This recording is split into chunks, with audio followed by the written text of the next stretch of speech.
ഈ നക്ഷത്രത്തിനൊരു വലിയ കെടുതിയുണ്ട്. നിങ്ങളുടെ മുമ്പിൽ കാണുന്ന ഒരു സത്യമാണ് പറയുന്നത്. ഈ നക്ഷത്രമല്ല, ഇതൊരു ജീവന്റെ വളർച്ചയാണ്. ജീവൻ വളർന്ന് ദൈവത്തിൽ ചേരാതെ സ്വതന്ത്രമായിട്ട് പോയി യോഗി, കർമ്മി, ജ്ഞാനിയും ഭക്തനും എന്ന് പറഞ്ഞ് പോയിട്ട് ഇവൻ സ്വതന്ത്രമായിട്ട് പോയി മരിച്ചൊതുങ്ങുകയുമില്ല, ലയിച്ചു ചേരുകയുമില്ല. ഇവൻ നക്ഷത്രം പോലെ നിൽക്കുക. ഇതാണ് ഇതിന്റെ വശം. അപ്പൊ ഇങ്ങനെയുള്ള ഭക്തിയും ഇങ്ങനെയുള്ള സ്നേഹവും തികച്ചും കൊള്ളരുതായ്മയാണ്.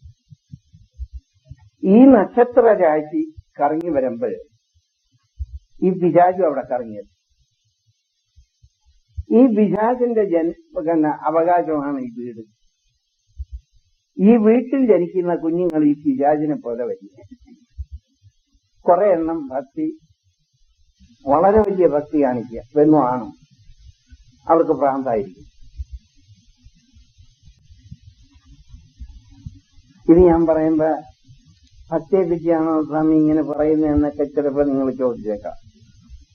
ഭക്തിയല്ല, ഭ്രാന്താണ്. ഭക്തിയുടെ സ്വഭാവം അതല്ല. ആരോടും കാരുണ്യം, സ്നേഹം, ആദരവ്, വിനയം. കേൾക്കുന്നതിന് തുള്ളിച്ചാടി കടിച്ചു വീഴില്ല.